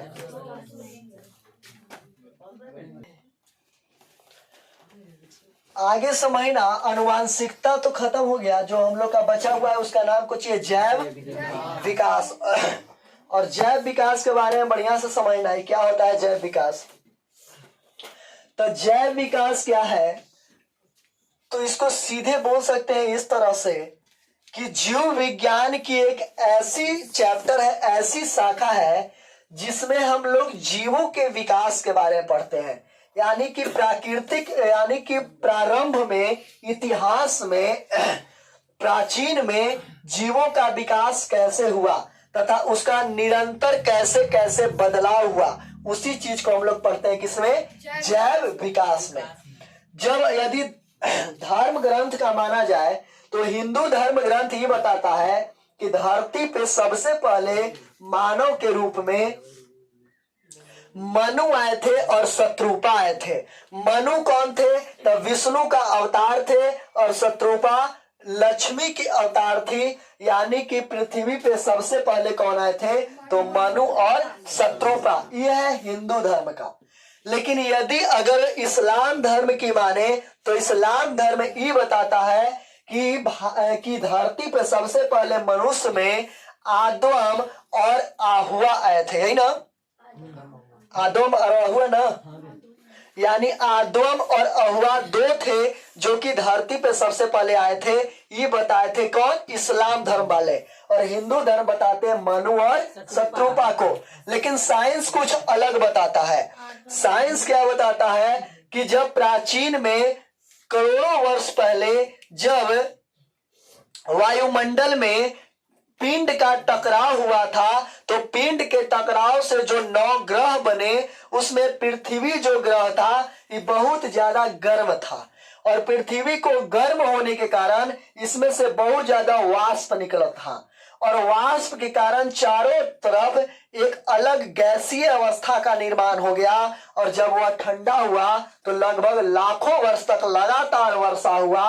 और लाखों वर्ष तक जब पृथ्वी है, लाखों वर्ष तक जब लगातार वर्षा होगा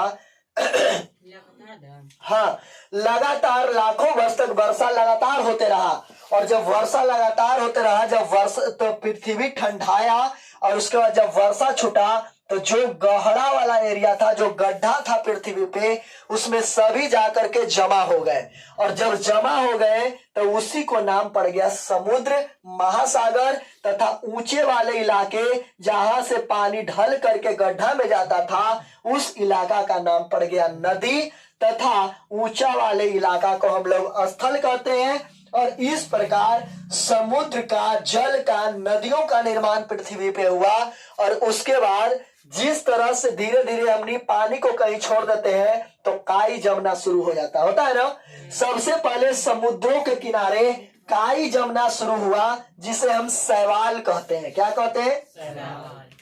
इस प्रकार से पृथ्वी पे आने वाला सबसे पहला जंतु शैवाल था। क्या था? शैवाल। और शैवाल से फिर कीट पतंग धीरे धीरे फिर उत्पत्ति हुआ और जीवों में वृद्धि हुई। और उसके बाद फिर हर एक उसका अंग का विकास होते गया। जैसे सुना होगा, पहले अपनी बंदर थे, हम लोग के पूर्वज क्या थे? बंदर। और बंदर से फिर धीरे धीरे विकास होकर के मानव बने। उसी तरह से कीड़ा से निर्माण होते होते होते होते विकास होते होते करोड़ों वर्ष के बाद आज हम लोग मानव के रूप में दिखे हैं। यानी हम लोग का भी जो प्रजाति है कहीं ना कहीं कीड़ा से ही निकलता है, जो अगर साइंस कोई माने तो साइंस यही कहता है। बहुत सा क्वेश्चन सुना होगा, पहले अंडा आया कि मुर्गी। तो इससे आप निर्णय निकाल सकते हैं कि पहले अंडा नहीं बल्कि पहले मुर्गी आया था। क्योंकि कीड़ा जो है डेवलप होते होते होते होते मुर्गी का निर्माण किया होगा और वहां से फिर वो अंडा देना शुरू किया होगा, ना कि पहले अंडा आया होगा। मुर्गी कैसे आया होगा? तो यही शैवाल से कीड़ा से धीरे धीरे डेवलपमेंट होते होते मुर्गी का निर्माण हुआ था। तो बोलो, जीवों का निर्माण पृथ्वी पर कैसे हुआ? ये समझ में आया कि नहीं समझ में आया? हिंदू धर्म किसको किसको बताता है? मनु और शत्रुपा को। लेकिन इस्लाम धर्म किसको बताता है? आदम और अव्वा को। हाँ पूछो, कोई कुछ बोल रहा था अभी? ना पता, कुछ लग नहीं है, माथा के कारण बताओ। चलो आगे देखना। जब जीवों का विकास धरती पे हो गया तो इसमें कुछ जीव ऐसे थे जिनका अंग का निर्माण जो है वो एक तरीका से हुआ था, लेकिन काम अलग अलग अब है। जैसे अगर देखोगे, घोड़ा के आगे का पैर और मनुष्य का जो हाथ होता है, ये मनुष्य का हाथ और घोड़ा का जो आगे का पैर है या मेढक का जो आगे का पैर है, ये दोनों का निर्माण एक तरह से ही हुआ है, लेकिन काम अलग अलग है। घोड़ा इस पैर से चलने का काम करता है, जबकि हाथ से मनुष्य खाने का और दूसरा काम को करता है। यानी कि निर्माण एक तरह से हुआ है, जबकि काम अलग अलग है। तो वैसे अंग को हम लोग समजात अंग कहते हैं। कौन सा अंग कहते हैं? तो क्वेश्चन आता है, समजात अंग से आप क्या समझते हैं? तो बोलेंगे कि जैव विकास के क्रम में दो जीवों का वैसा अंग, जैव विकास के क्रम में दो जीवों का वैसा अंग जिसका विकास तो एक तरीका से हुआ है, जबकि कार्य अलग अलग करता है, उसे समजात अंग कहते हैं। जैसे घोड़ा तथा मनुष्य का आगे का पैर। घोड़ा का अग्रपाद और मनुष्य का हाथ, ये दोनों जो है इस समजात अंग का उदाहरण है। निर्माण एक तरीका के परंतु काम क्या है, अलग अलग। उसके बाद दूसरा जो अंग है, कुछ जैव विकास के क्रम में ऐसे अंग हुए जिसका निर्माण अलग अलग हो गया लेकिन कमवा एक के है। अब की निर्माण एक तरीका से नहीं है, निर्माण अलग अलग है और काम एक है। जैसे तितली का पंख, तितली का पंख और एक है पक्षी का पंख। तो ये दोनों को देखोगे तो निर्माण अलग अलग है। तितली का जो पंख है, ऊपर का जो चमड़ा होता है, तितली का जो ऊपर का जो चमड़ा होता है, इसको अधिचर्म कहते हैं। क्या कहते हैं? तो तितली का पंख का जो निर्माण है वो अधिचर्म से हुआ है, ऊपर वाले चमड़े से। जबकि पक्षी का जो पंख है वो अगला पैर से हुआ है। उसका भी पहले 4 पैर था लेकिन उसका आगे वाला पैरवा जो कोची में बदल गया, पंख में बदल गया। इस प्रकार पक्षी का जो पंख है वो अग्रपाद से बना है, जबकि तितली का जो पंख है वो अधिचर्म यानी ऊपर के चमड़ी से बना है। जबकि दोनों का काम एक के है, उड़ना है ना, दोनों का काम एक ही। बोलो। तो यहां से क्या है कि जैव विकास के क्रम में कुछ ऐसे अंग जिसका निर्माण अलग अलग तरीकों से हुआ है जबकि काम एक ही है, तो उस अंग को हम लोग असमजात अंग कहते हैं। क्या कहते हैं? तो बोलो, समजात अंग और असमजात अंग क्लियर है कि दिक्कत? एक और अंग मनुष्य में होता है, वैसा अंग जिसे काट के निकाल देने से दैनिक जीवन में कोई प्रभाव नहीं पड़ता है। जैसे बताओ, बाल को काट के निकालने से कोई प्रभाव पड़ेगा दैनिक जीवन में? नाखून काट के निकालने से कोई प्रभाव पड़ेगा? नकटी, किच्ची। और इसने एक और अंग है जिसका नाम है, यहाँ पे होता है जिसका नाम है अपेंडिक्स। क्या नाम है? तो ये दाईं ओर यहाँ पे होता है जिसका नाम है अपेंडिक्स। याद होगा, छोटी आंत और बड़ी आंत जिस जगह पे मिलती है उस जगह को सिक्कम कहते हैं। वहां पे एक अंगुली नुमा संरचना होती है जिसे अपेंडिक्स कहते हैं। तो उस अपेंडिक्स को अगर काट करके निकाल दीजिएगा तो उसका कोई इफेक्ट दैनिक जीवन पे नहीं पड़ता है। वो इसलिए दिया रहता है अपेंडिक्स। अपेंडिक्स पहले मानवों के काम आता था, अब नहीं। ये अपेंडिक्स जो है वो शाकाहारी जीव में बहुत ज्यादा काम है। जैसे भैंस में, जानवर में जो भोजन को अमाशय छोटी आंत नहीं पचा पाती है उसको अग्न्याशय ये पचाता है। कौन? अपेंडिक्स। लेकिन मानव में ऐसा हो चुका है कि छोटी आंत जीते जीते भोजन लगभग पच जाता है, इसलिए अब इसका कोई काम नहीं है। क्योंकि शाकाहारी जीव बहुत ज्यादा भोजन करते हैं। ज्यादा भोजन शाकाहारी करता है कि मांसाहारी? शाकाहारी। मांसाहारी को देखो 1-2 केजी मीट खा लेगा बहुत है। शाकाहारी को एक मौनी उसको अति चाहिए, गौत 1 केजी उसको अति थोड़ा सा लेकर के जाओ, क्या नाश्ता लेके आया क्या इतना, यानी कि पूरा उसको चाहिए और दिन भर में 10 तुरी। शाकाहारी जो भैंस को देखा हुआ ना, इतना इतना चाहिए, दिन भर में 10 तुरी खाई रहेगा, पगुड़ाइत रहेगा, काम नहीं कुछ करना है। क्या?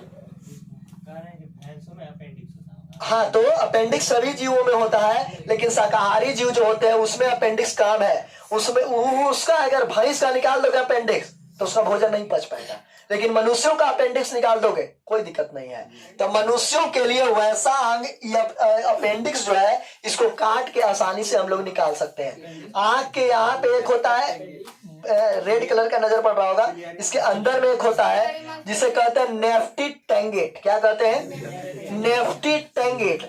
तो नेफ्टी टेंगेट को भी काट के निकाल दोगे तो कोई प्रभाव नहीं पड़ता है। ये सब ऐसे अंग होते हैं जिसे काट कर निकालने से कोई प्रभाव नहीं, तो इसको हम लोग कहते हैं अवशेषी अंग। क्या कहते हैं? हाँ, अवशेषी अंग या फिर अवशिष्ट अंग। सुनना, अरे तो अवशेषी अंग और अवशिष्ट अंग क्या होता है? जैव विकास के क्रम में वैसे अंग का विकास हो गया जिसे काट कर निकाल देने पर दैनिक जीवन में कोई भी प्रभाव नहीं पड़ता है। वैसे अंगों को कौन सा अंग कहते हैं? अवशेषी अंग या अवशिष्ट अंग। जैसे में अपेंडिक्स, नेफ्टी टेंगेट, बाल, नाखून, बहुत सारे ऐसे अंग है मनुष्यों के अंदर। आंख का तो देखा ही, उसको निकालने पे नहीं पड़ेगा प्रभाव। तो ये बताओ यहां तक क्लियर है कि दिक्कत? यहां तक क्लियर है ना? उसके बाद फिर जैव विकास के क्रम में कुछ ऐसे जीव थे, एक जीव था जिसका नाम था आर्कियोप्टेरस। अब वो जीव नहीं है धरती पे। आर्कियोप्टेरस, सुनना, ये आर्कियोप्टेरस जो जीव है इसमें ये क्या करता था, ये उड़ता भी था, ये उड़ता भी था और ये रेंग के भी चलता था। रेंग को ऐसे चलता है इस तरह से, एक भाग आगे बढ़ेगा तो दूसरा बैक जाएगा, दूसरा बढ़ेगा, एक लेफ्ट एक right, left right left right, इसे सांप नियत। इसको कहते हैं रेंगना। क्या कहते हैं? रेंगना। तो सुनना, आर्कियोप्टेरस ऐसा जीव था जो उड़ता भी था और रेंगता भी था, और उड़ने वाले को कहते हैं पक्षी, कहते हैं ना, और उसको बायोलॉजी की भाषा में कहते हैं रेप्टिलिया। क्या कहते हैं? रेप्टिलिया। इस वर्ग को कहा जाता है रेप्टिलिया। और हाँ, और जो ऐसे ऐसे चलता है उसे कहते हैं सरीसृप। क्या कहते हैं? मानव आता है, मानव आता है मेमिलिया ग्रुप में। किस में आता है? मेमिलिया। 9th क्लास में पढ़ना था। और सांप जो होता है मेमिलिया, एकदम शांति से चलिए। और सरीसृप जो होता है वो लेफ्ट राइट। लेकिन आजकल तो सब मनुष्य भी लेफ्ट राइट इसी से चले में बना है। लेफ्ट राइट ना। अरे तो सुनो, अलग कुछ कर लड़का लोग कम है नहीं, लेफ्ट राइट क्या? चलो यार, अरे ये बताओ तो यू लेफ्ट राइट होता है कि नहीं होता है? तो इसको कहेंगे, सुनो ए लड़का, तो इसको कहते हैं वैसा जीव जो दोनों वर्ग का हो, यानी दोनों वर्ग का गुण जो रखता हो। ए लड़का, दोनों वर्ग का जो गुण रखता हो उस जीव को हम लोग कहते हैं योजक कड़ी। क्या कहते हैं? योजक कड़ी। तो क्वेश्चन आता है, योजक कड़ी से आप क्या समझते हैं? या योजक कड़ी का एक और नाम है संयोजक कड़ी। तो घबराना नहीं है, कुछ भी है तो।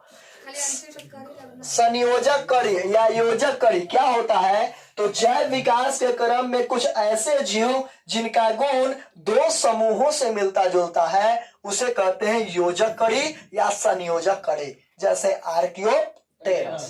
क्लियर? इसका गुण रेप्टिलिया यानी पक्षी से मिलता है, सरीसृप यानी रेंगने वाले से मिलता है। तो बोलो यहां तक क्लियर की दिक्कत? क्लियर है ना? उसके बाद बचा हुआ है कुछ ही, लेमार्क और डार्विन। और कुछ ना है? लेमार्क डार्विन ना है? चलो जाता है तो उतने पर ना रॉकेट पर उड़ाया जाता है। रॉकेट थोड़ी ना फिर नीचे ईंधन से, लाइकों में ईंधन लगाते। चलो रे क्या है? अरे आगे देखो, यहाँ कोयला भर दो पूरा। अरे सुनो आगे क्या? हाँ चलो अरे देखो आगे, जैव विकास के क्रम में जो दो गो ऐसे साइंटिस्ट आए जिनका नियम बहुत ज्यादा फेमस है और क्वेश्चन भी यहाँ से आता है। पहला है लेमार्क और दूसरा है डार्विन, ठीक ना? तो इनके बारे में समझना। एक लेमार्क नाम के साइंटिस्ट थे, इनको कभी कभी लेमार्क भी कर देता है, तो घबराना नहीं है। अरे ऊपर देखो, लेमार्क जो थे इन्होंने 1809 ईस्वी में एक किताब लिखा था और उस किताब का नाम था जूलॉजिका ऑफ फिलोसफी। ना उल्टा बोल दिया, फिलोसफी ऑफ जूलॉजिका, फिलोसफी ऑफ जूलॉजिका। तो अरे सुनो, लेमार्क जो थे वो किताब को कब लिखे थे? ऊपर देखो सभी लोग, 1809 ईस्वी में। उस किताब का नाम क्या था? Philosophy of zoologica. उस किताब में उन्होंने क्या बताया था? जो सुनो, ये क्वेश्चन पूछता है, इसको याद रखना ऑब्जेक्टिव में। लेमार्क जो किताब लिखे थे फिलोसफी ऑफ जूलॉजिका, उस किताब में उन्होंने लिखे थे कि जीवों में अंग का जो विकास होता है वो जीवों के अंडर में होता है। अगर कोई भी जीव चाहे तो अपने अंग का विकास कर सकता है। जिस अंग पे आप ज्यादा जोर देंगे वो अंग ज्यादा विकास होगा। जैसे जिराफ को देखे होंगे, वो अपने मुड़ी को लंबा इसलिए कर लिया क्योंकि वो जो है अपने मुड़ी का हमेशा प्रयोग करता था ऊपर खींच के खाने में। उसको ऊपर का खाना पसंद था, तो ऊपर को खींच के खाने के लिए ऐसे ऐसे करता था, और इस तरह से उसका मुड़ी क्या हो गया, लंबा। तो पहला प्रजाति का नहीं था, उससे जो दूसरा जन्म लिया उसका कुछ लंबा, तीसरा जन्म लिया ओकरा से कुछ और लंबा, चौथा कुछ और, पांचवा कुछ और, छठा कुछ और आने वाले में लगभग हजारों संतान के बाद अब उसका अथी जो है क्या होता है, बहुते लंबा। पता नहीं इस नियम को कौन दिए थे, लेमार्क। लेमार्क ने अपने किताब में लिखा था, लेमार्क यही बोले थे अपने किताब में, सभी जीवों के पास अपने अंगों को बढ़ाने की प्रवृत्ति होती है। कोई भी जीव चाहे तो अपने अंग का विकास कर सकता है। इस नियम को कौन दिए थे, लेमार्क ही दिए थे। हिरन का एग्जाम्पल दिए थे, सांप का एग्जाम्पल दिए थे कि सांप का जो पैर होता था वो बहुत बड़ा बड़ा होता था, लेकिन उसको बता ना, कल्पना करने वाली चीज है, सांप के पैर वाला तो कैसे चलता होगा रे, सांप के पहले शरीर सिर्फ चलता होगा एकदम ऐसे ही थोड़ा जबरदस्त टाइप में चलता नहीं, ऐसे से घूमता होगा सब, और वो नीचे जमीन पे ना हवा में पैरवा नीचे रहता होगा, और रहता था हवा में इसी से चलता होगा, अच्छा लगता होगा देखे में। लेकिन तो सुनो, लेकिन जब वो झाड़ी में जाता था तो उसको घुसने में बहुत ज्यादा तकलीफ होती थी, इसलिए वो अपने पैर का प्रयोग करना बंद कर दिया, और हजारों संतान के बाद अब सांप का पैर नहीं रहता है। ये बात तो कौन बताते हैं, लेमार्क, डार्विन नहीं, लेमार्क। और लेमार्क ने किताब कब लिखा था, 1809 ईस्वी में। उस किताब का नाम तक क्या था, फिलॉसफी ऑफ जूलॉजी का। तो बोलो यहाँ तक क्लियर है कि दिक्कत? सभी जीव आवश्यकता के अनुसार अपने अंग का विकास कर सकते हैं। सभी जीवों में अंग बढ़ाने की क्या होती है, प्रवृत्ति होती है, लेकिन इनके नियम का खंडन करते हैं एक साइंटिस्ट थे जिनका नाम था डार्विन। क्या नाम था, डार्विन। इनका पूरा नाम था चार्ल्स डार्विन। तो सुनो, एक साइंटिस्ट थे चार्ल्स डार्विन, उन्होंने 1859 ईस्वी में एक किताब लिखा। कब लिखा, 1859 ईस्वी में एक किताब लिखा, और उस किताब का नाम था द ऑरिजिन ऑफ स्पीसीज। ओकरा से ज्यादा फेमस ये वाला है, हमेशा एग्जाम में आता है, द ऑरिजिन ऑफ स्पीसीज, याद रखना।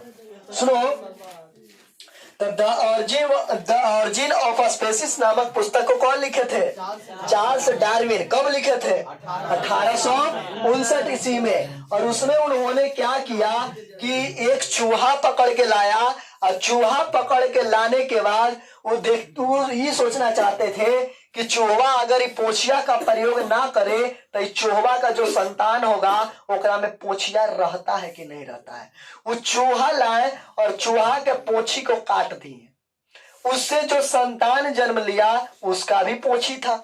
सोचे कि हो सकता है एक प्रजाति में थोड़ी खत्म होगा, 5, 6, 10 प्रजाति में होगा खत्म, लेकिन कुछ कम होना चाहिए। क्या किए, जो जन्म लिया संतान ओका जन्म लेते ही पोछिया काट दिए। जब काट दिए तो ये बताओ पूरे जिंदगी अपना पोछ का प्रयोग कर पाया? नहीं। तो उसका संतान में तो पोछी नहीं होना चाहिए, क्योंकि वो पोछी का प्रयोग नहीं किया है। लेमार्क के अनुसार लेमार्क यही बोले हैं कि जो जीव अपने अंग का जितना ज्यादा उपयोग करेगा उसका ज्यादा विकास होगा, और नहीं करेगा तो नहीं होगा। डार्विन बोले इसका तो पोछी का विकास नहीं होना चाहिए, लेकिन जो उसका बच्चा जन्म लिया उसका भी पोछ था। सोचे कि अच्छा एक बार आओ करके देखते हैं, फिर से काट दिए, और काटने के बाद फिर से क्या, जब फिर से काटे तो उसका जो बच्चा जन्म लिया उसका भी पोछी था, उसका भी काट दिए। ऐसे कर करके 21 खानदान का पोछी काट दिया चूहा का।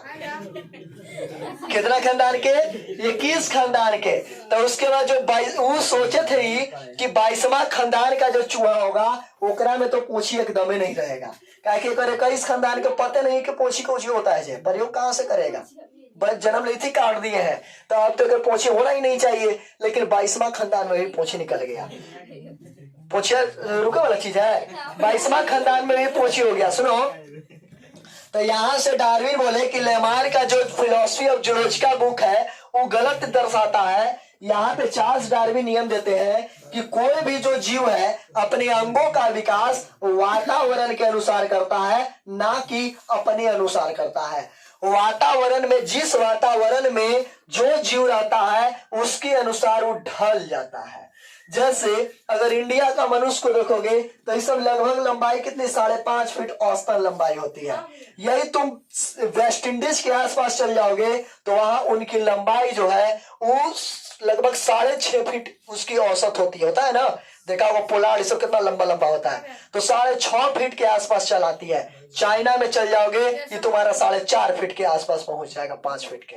तो यही होता है, हर जगह वायुमंडल के अनुसार जीव अपने अंग का विकास कर पाता है, और उस तरीका से जो जीव अपने वायुमंडल में नहीं ढलते हैं उनकी मौत हो जाती है, जिस तरह से आर्कियोप्टेरस का हो गया। हाँ क्या? हाँ होल्डर 7 फीट के है। होल्डर नाम है रे? हाँ नहीं, नाम है, खिलाड़ी है होल्डर, जॉसन होल्डर उसका नाम है। हाँ उसका नाम है जॉसन होल्डर, वेस्ट इंडीज का कैप्टन था पहले, अभी वो है, तो पहले कैप्टन था जॉसन होल्डर। कैरन पोलार्ड था वो खिलाड़ी, वो कप्तान है अभी। कम से कम 7 फीट कितना हो जाएगा? 9 7 फीट से ज्यादा होगा। अरे यही समझ लो ना, विराट कोहली जो है ना वो 5 फीट 7 इंच का है, हमरा से इतना बड़ा विराट कोहली है। वो कन्हवा पर आता है नहीं जा, हम आएंगे छाती पे, समझ लो। क्या छोटका का आएगा? अरे कमर तक। छोटका कैसे कहेगा? चल छोटे, कमर तक। चलो रे तो ये बताओ ए लड़का, तो चार्ल्स डार्विन का सिद्धांत समझ में आया कि नहीं समझ में आया? चार्ल्स डार्विन यही बोले कि कोई भी जो जीव है अपने अंग का विकास वायुमंडल के अनुसार करता है, अपने अनुसार नहीं कर सकता है, और उन्होंने ही वायुमंडल के चयनवाद का सिद्धांत दिया। बोलो यहाँ तक क्लियर की दिक्कत? क्लियर है ना? तो इस तरह से आपका अनुवांशिकता और जैव विकास का ये पूरा चैप्टर क्या हो गया? खत्म। कल हम लोग पढ़ेंगे हमारा पर्यावरण, उसके बाद बायोलॉजी खत्म हो जाएगा। तो आज के लिए ये चैप्टर समाप्त भवा।